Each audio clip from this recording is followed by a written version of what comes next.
No one warns you about what real fear sounds like in deep space.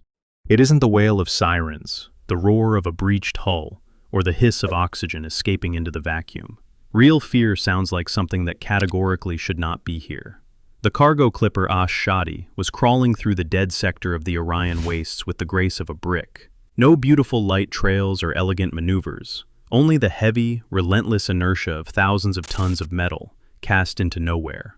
For the crew of free traders, it was their 100th, mind-numbingly routine voyage. Silas, the ship's doctor, whose hands remembered more stitched-up bullet wounds than medical textbooks, was lazily sorting through painkiller ampules in the medbay. In the cockpit, Tix was on watch, his four-jointed limbs sprawled over the control console. His species, the Xylorians, had evolved under conditions of harsh radiation and absolute pragmatism. Tix didn't understand the concept of art, but he could calculate gravity wells flawlessly. Everything was calm, right up until the ship's acoustic system emitted a faint, scratching sound. Silas froze, nearly dropping an ampule. The sound didn't resemble the static of space debris or the background radiation of a dead star. It was a rhythm, slow, distorted by distance and time, but absolutely artificial. Silas pressed the intercom button. A click of the Xylorian's mandibles came through the speaker, his equivalent of a grim sigh. "Negative, Doc. It's not the ship. It's an incoming signal on an open frequency." Silas frowned. The nearest relay beacon was 4 weeks' travel away, and there was nothing in this sector but dust and relic cold. Quote, _4, __, the doctor barked, wiping his hands on his uniform trousers and heading for the cockpit. The speakers came to life, and through the heavy, pulsing crackle of dead radio waves, a voice broke through. It was distorted beyond recognition, blurred by surges of interference, but the intonation chilled him to the bone. It was a woman's voice, humming a simple melody. There were no words, only a soft, swaying motif. Quote, _5, __. Silas stopped in the cockpit doorway, a chill running down his spine, making the hairs on his arms stand up. His brain instantly rewound time 30 years back, to a cramped little apartment on the outskirts of an Earth colony. It was a lullaby, an old, primitive human lullaby, being broadcast into the absolute void of space. Quote 6, Tix chattered, his faceted eyes fixed on the oscilloscope, where the signal waves were tracing eerily perfect peaks. Quote 7, quote 8, quote 9, Silas forced out hoarsely, approaching the console. Quote 10. Tix turned his massive head toward him. In his perception of the universe, the concept of a quote 11 was illogical. Quote 12, the Xylorian asked reasonably. Quote 13, Silas replied, staring intently at the view screen. Out of the impenetrable blackness, blocking the light of distant stars, a silhouette slowly drifted into view as the long-range scanners finally managed to focus. It was a probe, ancient, covered in microcraters, with crudely welded antennas sticking out in all directions like the ribs of a picked-over corpse. It didn't look like any piece of modern technology. It looked like a ghost from a long-dead era. And it sang for them.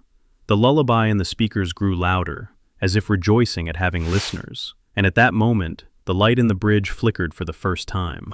First, the navigation projection panels went dark, collapsing into the air with a soft electrical hiss, as if someone had severed the ship's optic nerves with a single stroke. Then the artificial gravity in the corridors cut out. The heavy, rhythmic hum of the main engines, which had been something of a heartbeat of life itself for the crew, suddenly changed its tone, rasped, and broke into a hollow silence. The massive cargo clipper, having lost its thrust, turned into a multi-ton metal slug, drifting helplessly by inertia through the cosmic gloom. And the lullaby in the speakers only grew louder, clearer. Now, a faint, subtle breath could be heard distinctly between the notes. What the hell is going on? Silas gripped the edge of the metal console to keep his balance in the fluctuating gravity. The bridge's standby lighting flickered, painting the crew's faces in the alarming crimson glow of emergency lamps. Tix frantically flipped switches, his usually fluid movements becoming jerky and sharp. The Xylorian switched the controls to hard mechanics, punching access codes directly into the backup analog keyboard. The central processor has gone into a hard reboot, the alien chattered, and for the first time, notes frighteningly similar to panic broke through his synthesized voice. Weapon systems are dead. Long-range radar is dead. The communication system, Doc, the comms are physically de-energized, yet this signal is still coming through our internal circuits. It's using our own wiring as a resonator. Silas glanced at the thick quartz glass of the observation viewport. There, in the pitch-black void, the ancient probe rotated slowly around its axis. It looked like a rusty mine cast out into the ocean, but now a faint, barely perceptible distortion of space could be sensed around it, like the shimmering haze over sun-scorched asphalt. "We've entered some kind of anomalous zone," the doctor stated grimly, watching the green life support indicators on the instrument panel go out one by one. "Is it directional electromagnetic suppression? An EMP strike?" "Negative. An EMP would have fried the microchips clean through." Tix looked away from the console and stared at Silas with his inscrutable faceted eyes. "Our electronics are intact. They simply refuse to work. The closer we get to the signal source, the denser this choking field becomes. It selectively dampens any complex technological activity." A heavy, viscous silence hung in the bridge, broken only by the steady, hypnotic motif from Earth. "Bayou, Bayou." This song was meant to soothe, to promise safety and a warm home. But here, in the cold crimson twilight of the dying ship, it sounded like a mockery. The Xylorian slowly shifted his gaze from the dead monitors to the metal fragment drifting ahead. His race knew nothing of art, but understood the biology of survival perfectly. "Dr. Silas," Tix said softly, "on my home planet, in the depths of the Kasara caves, there lives a predator. It is blind, but it has a phosphorescent appendage that emits soft heat and light. When small scavengers move toward that light, hoping to find shelter, the predator snaps its jaws shut." Silas felt an icy sweat run down his spine. He looked again at the probe, which continued to softly hum its song, sucking the life out of their ship. "It's not a distress beacon," the doctor whispered with barely moving lips, "and it's not a greeting message." "Correct," Tix confirmed, digging his claws into the manual control wheel. "This is not an invitation. It is bait, and we have already swallowed the hook." The anomaly field closed behind the stern of the Ash-Shadi, cutting off their path of retreat. Only one vector of movement remained, forward, straight into the embrace of the singing void, while the gravity anchors were still capable of keeping the ship from an uncontrolled spin. Inertia was dragging them straight into the trap. Level 1 contact protocol is the Bible of any deep space astronaut, a set of rules written in the blood of idiots who tried to touch the unknown with their bare hands. Rule number 1. If you see an anomaly, do not approach it yourself. Send a machine. It is logical. It is safe. Tix and Silas acted strictly according to the instructions. In the cargo bay, the technicians, old mechanic Vans, his partner Rita, and the young navigator Kale, manually loaded a reconnaissance drone into the launch tube. The ship's electronics were malfunctioning more and more, so the pneumatic shutter had to be forced open with a crowbar, switching the system to crude mechanics. "Off you go, old girl." Vans's voice sounded hoarse over the intercom, with the characteristic click of static interference. A matte black cylinder burst forth from the belly of the Ash-Shadi. Its maneuvering thrusters flared silently in the vacuum. The drone drifted toward the ancient probe, carrying spectrometers and a high-resolution camera on board. A grainy, flickering image appeared on the bridge screens. Rusty metal, crude weld seams, and antennas protruding in all directions. The lullaby in the speakers continued to pour out sluggishly. "Lullaby, lullaby." Quote, 15, Tix barked, his eyes fixed on the oscilloscope. Quote, 16. The image on the monitor jerked. Then the screen went dark. It simply collapsed into gray snow. Underscore, underscore. Quote, underscore. 17, underscore. Underscore. Silas leaned forward, peering into the observation portal. There, in the pitch blackness, there was no explosion. There was no laser flash or plasma exhaust. The drone, which had been flying toward the probe, simply ceased to exist. It didn't shatter into pieces. It crumpled into itself, as if an invisible titan had squeezed an empty tin can and then turned it into metallic dust. "Doc," the Xylorian's voice clanged like metal. Quote 19, quote 20. The lullaby cut off. For a fraction of a second, An absolute ringing silence hung in the airwaves, and then a high-frequency shriek slammed into their ears. Silas didn't even have time to shout, "Get down!" The impact had no sound. Nothing thunders in a vacuum. But the ship's physics went insane. The deck vanished from beneath their feet with such monstrous force that the doctor was hurled into the bulkhead, knocking all the air out of his lungs. The Ash-Shadi groaned. Thousands of tons of metal shrieked from the tearing tension. Passing through the thickness of the armor was neither a light beam nor an artillery shell, but a focused gravitational wave. It struck precisely in the lower hemisphere of the cargo bay. Decompression sirens wailed. Red emergency light flooded the bridge. Quote 22. Ticks roared, clutching the console with all four limbs. Quote 23. Silas was no longer listening. Sector 4 was the cargo airlock. Vans, Rita, and Kale were there. He bolted through the sparking corridors, sliding across the tilting floor. Blood pulsed in his ears. The doctor burst into the transit airlock just as the heavy pressure doors began to descend, cutting off the damaged section from the rest of the ship. What he saw through the narrowing gap was permanently seared into his retinas. The cargo bay plating had been ripped outward. Boxes and fragments of bulkheads were being sucked into the whistling black maw of space. Vance was already gone. Only a fragment of his safety tether swung limply near a mangled handrail. Rita was holding on. She clung with both hands to the edge of a service hatch, her legs dangling over the black abyss. Air howled as it escaped the compartment, turning into an icy mist. Right on the threshold of the airlock lay Kyle. A shard of the ruptured bulkhead had pierced his thigh clean through, pinning him to the deck. The young man stretched his bloodied hands toward Silas. "Silas!" Rita's scream was drowned out by the roar of the vanishing atmosphere. The doctor rushed to the pressure door. He had 3 seconds before the sector was completely sealed. If he hit the emergency override, the door would stop, and the vacuum would consume the entire lower tier, killing everyone on the ship. If he tried to pull Rita out, he wouldn't have time to drag Kyle in, and both would be crushed by the descending slab. A choice no man accustomed to saving lives should ever have to make. Silas let out a roar of helplessness. He dropped to his knees, grabbed Kyle by the collar of his jacket, and yanked him back with such force that he heard the crunch of metal being torn from the wound. He dragged the young man into the safe zone a second before the hydraulics slammed the pressure door shut with a deafening clang. Silas pressed his face against the thick triplex of the observation window. He watched as Rita's fingers, white from the strain, slowly lost their grip.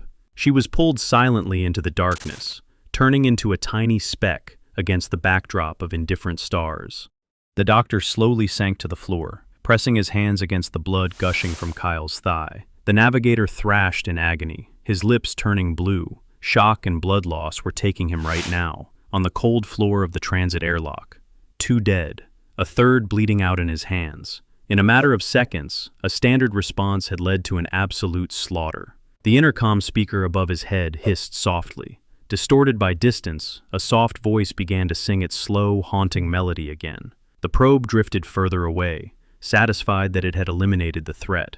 It wasn't a broken radio transmitter. It was a trap that cruelly punished any attempt to touch it with technology. Bayou. Bayou. The med bay reeked of iron and rubbing alcohol. Silas worked maniacally, driven by pure reflexes honed over years, pulling together the edges of the jagged wound on Kyle's thigh. Tourniquet, coagulant, surgical staples. The doctor intentionally avoided looking the navigator in the eyes. He was afraid to see the reflection of Rita in them. Those white fingers losing their grip over the abyss were forever burned into his retinas. Kyle tossed on the cot in a delirium. A massive dose of painkillers wasn't working, or rather, it was working completely wrong. The boy wasn't moaning from physical pain. He was whispering, staring at the ceiling with frantic, dilated pupils. "Vance! He says it's cold out there. Silas, let them back in. They are knocking on the hull." Silas froze with the surgical stapler in his hand. Outside the ship, there was only starless void, vacuum, and death. No one could be knocking. But through the thin whine of the ventilation system, the lullaby continued to flow, gentle, lulling, boring into the brain like a rusty handbrace. Bayou, bayou. The wall speaker came to life with a dry crackle. "Dr. Silas." Tix's voice sounded monotonic, but his timbre carried that specific technical anxiety characteristic of Xylorians, when the equations of reality cease to balance. I have run the acoustic spectrum through biological compatibility filters. This is not a radio wave, and it is not a translation error. Get to the point, Tix, Silas croaked. He suddenly realized that his own temples were aching unbearably, and black spots were swimming before his eyes. A hidden infrasonic pattern is embedded in the audio stream. It resonates at frequencies that interact directly with the cerebral cortex. Your cortex. My neurobiology is inert to this, but for Homo sapiens, this signal acts as an aggressive psychotropic trigger. The probe isn't just singing, Silas. It is hacking your neurochemistry. It extracts your deepest attachments, fears, and guilt from your memory. This is a neurochemical weapon. Silas looked at Kyle.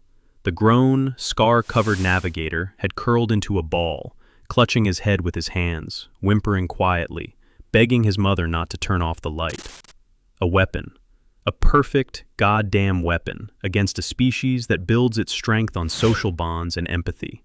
Make them go mad from their own feelings. Make them drown in hallucinations. And they will kill themselves before even reaching the signal source. The doctor leaned his back against the cold wall and slowly slid down to the floor. 20 years. For 20 years, he had built an impenetrable armor of cynicism and dry medical protocols around himself. He had patched up pirates and smugglers, never allowing himself to grow attached to patients.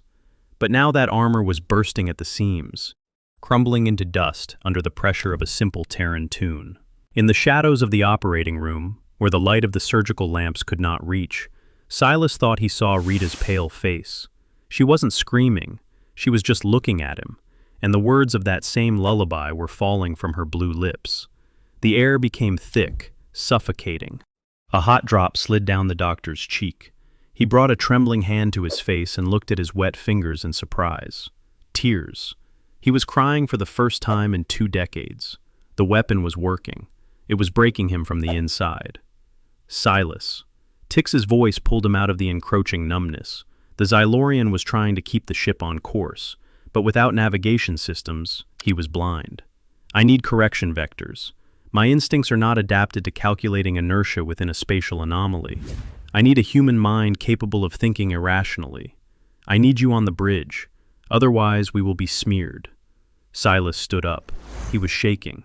Every note of the lullaby was driven into his skull like a nail, making guilt twist his joints. If the sound is a scalpel, then one simply needs to remove the blade. Silas approached the intercom on the wall. He didn't look for the software shut-off button. He grabbed a heavy oxygen tank and slammed it into the speaker grill with all his might. The plastic crunched, sparks flew. The sound in the medbay choked and died.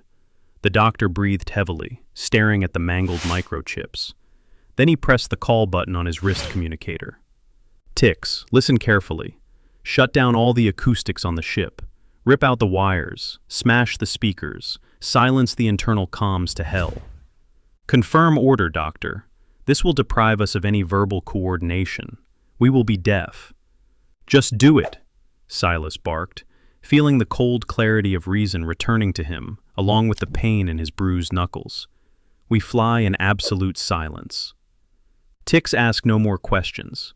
A few seconds later, a series of dull thuds rolled through the Ash-Shadi. The Xylorian was methodically crushing the audio nodes in the cockpit. And then came the silence. Not just an absence of sound, but a thick, cottony, dead silence of space that made the ears pop. No hum, no voices, no lullaby. Only the heavy, stubborn beating of a human heart. The silence pressed against the eardrums with physical force. On any spaceship, there is always sound. The guttural purr of the reactor, the monotonous rustle of air recirculators, the barely perceptible vibration of the deck under the soles of boots. Now the Ash-Shadi was absolutely, frighteningly mute. Silas could only hear the wheezing breath in his own lungs and the dull thumping of blood in his temples. He entered the bridge. Set bridge. Tix stood by the shattered comms panel, thick bluish hemolymph dripping from his chitinous knuckles. The alien had methodically pulverized every speaker, every audio output board. For the first time in a long while, there was no usual layer of electronic hum and translator filters between them. Is your head clear now, Doc?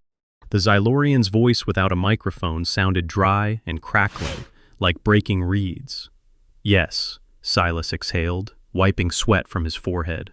The delusion had receded. The ghosts of the past, summoned by the lullaby, dissipated along with the sound, leaving behind only a bitter aftertaste and an icy, almost crystal clarity of mind. Kyle is stabilized. He'll live. But we won't.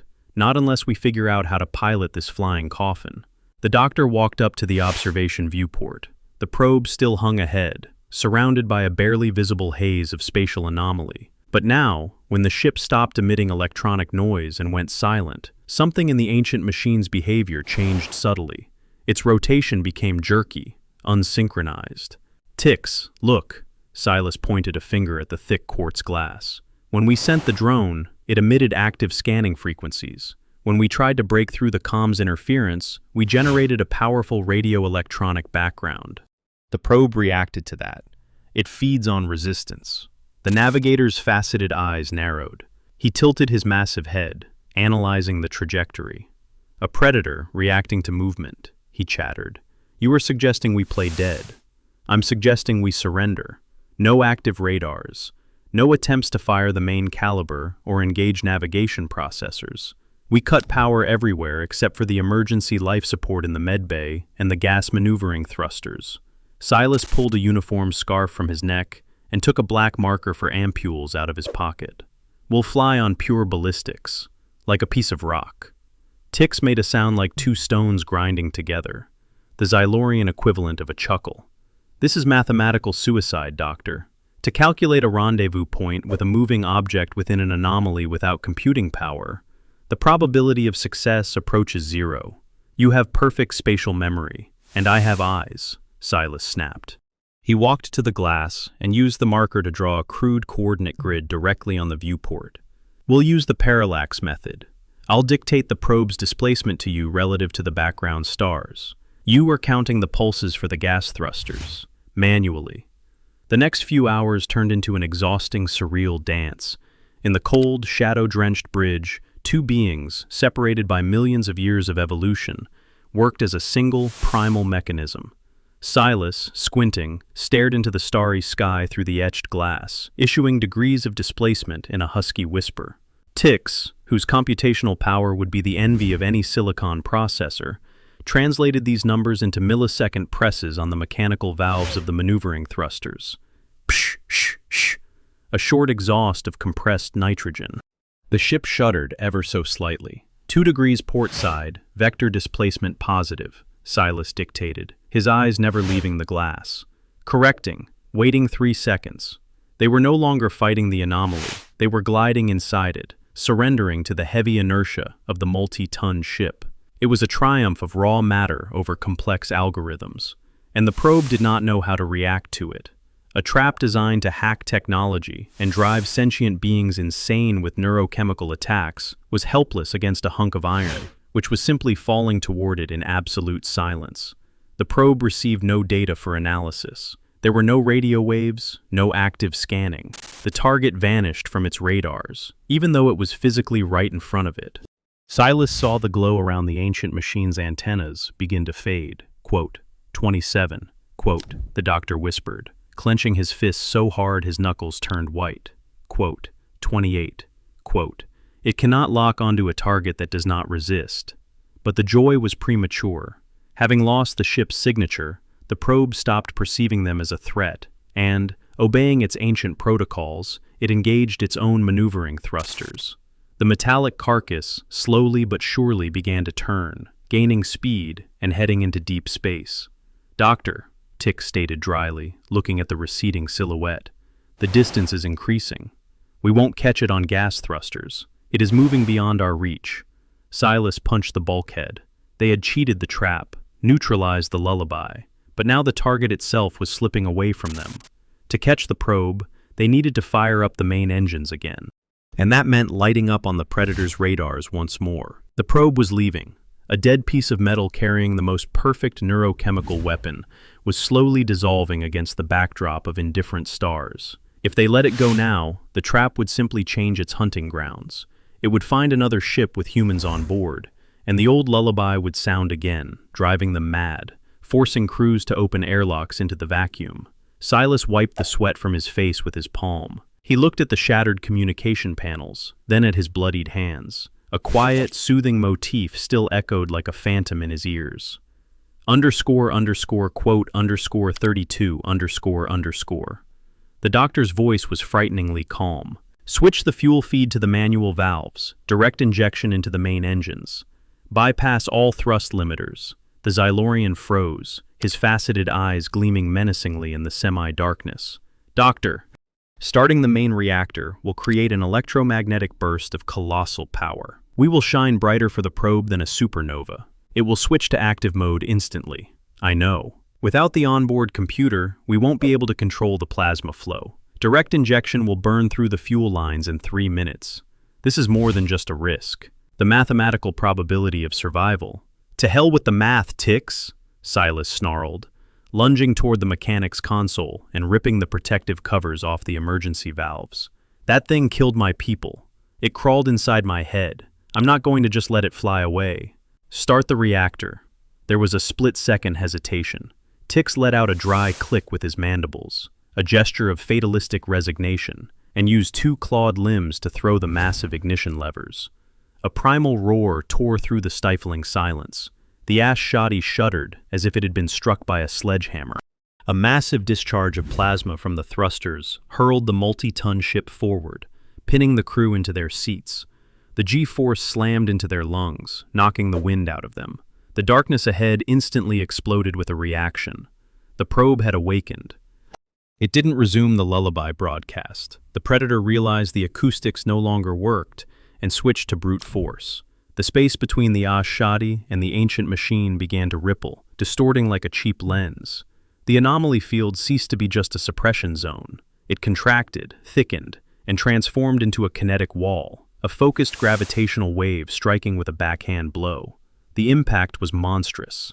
An anchor, which had been dangling from a chain under the bridge ceiling, snapped off with a clang and smashed through a side panel. The ship groaned. The metal of the hull shrieked as 2 insurmountable forces collided head-on. The colossal inertia of the accelerating freighter and the dense gravitational wall trying to squeeze it back. __quote_44. Tix bellowed, gripping the controls to keep the clipper from a terminal tailspin. __45__. Red. Emergency lights flooded the bridge, the air filled with the acrid smoke of burning insulation.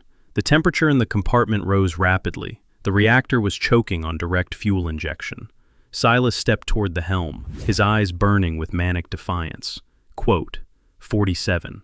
Quote, 48. The Xylorian chattered, but his claws were already punching the combination into the backup console. Quote, 49. Quote, it was completely illogical. The probe was programmed to react to calculating technological civilizations. Any program, any AI, any rational mind in this situation would have calculated the critical damage and engaged the reverse thrusters. No one in the universe would ram a gravitational anomaly, risking the transformation of their ship into a flattened tin can. No one, except desperate, stubborn humans. 2 beings on the bridge threw their weight against the control levers simultaneously. The Ash-Shadi roared, spitting blinding white flame from its nozzles.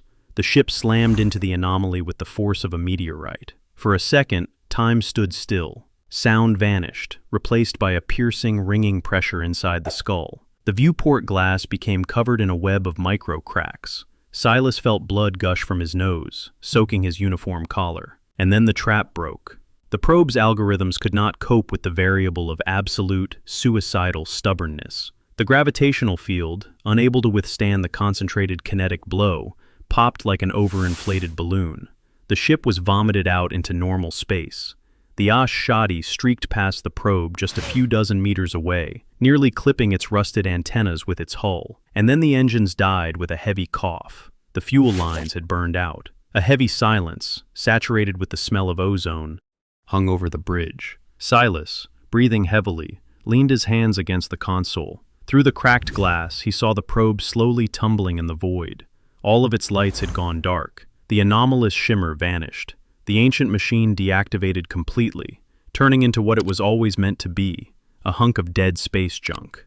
The breakthrough was a success. In space, there are no winners, only survivors. The Ash-Shadi drifted, leaking the remnants of its technical fluids, but she was intact. The silence that had nearly driven them mad only moments ago now felt like a blessing. Silas, clad in a heavy suit for extravehicular activity, pulled himself hand over hand along the safety tether. He floated through the vacuum toward the dead carcass of the probe. The cable clipped to his belt was that very physical anchor connecting him to the ship, to the wounded navigator in the medbay, and to the strange Xylorian, who, for the sake of human stubbornness, had nearly gotten them both killed. The soles of his magnetic boots struck the rusted hull of the ancient machine with a silent thud. Up close, the probe looked even more archaic. There was no alien aesthetic, just crude rivets and thick metal sheets scarred by micrometeorites. Silas found a maintenance hatch. It was unlocked, as if the machine had been waiting for someone to reach this stage. The doctor turned the heavy valve, and the cover pulled away with the hiss of residual pressure. Switching on his helmet light, Silas peered inside. He expected to see anything: a quantum generator, the frozen brain of an alien sadist, a bomb. But the compartment was empty, save for a small pedestal at the very center. Resting upon it was a transparent cylinder made of armored glass, a stasis capsule. Silas reached out with a thick gloved hand and wiped away a century's worth of dust. The flashlight beam caught the contents. Inside, in a handful of compressed dry soil, lay dormant seeds. And one tiny, pale green sprout, frozen in the timelessness of an absolute vacuum. A plant from Earth. Ticks? Silas's voice crackled over the suit's built-in comm channel. Are you seeing this through my camera? I see it, Doctor. The Xylorian's voice lacked its usual technical dryness. He sounded pensive. Ticks replied unflinchingly. Silas stared at the tiny green stem. The lullaby. The neurochemical strike on the psyche's most vulnerable points. The gravitational wall that could only be breached if you absolutely, irrationally, refused to back down. It was a filter, an entrance exam for the right to become part of something greater. And humanity, in the person of a stubborn, life-broken ship's doctor and his crew, had passed. So, they were watching us? Silas asked softly, carefully detaching the capsule from the pedestal. They were waiting for you to reach the stars, and prove that you are worthy of being allies.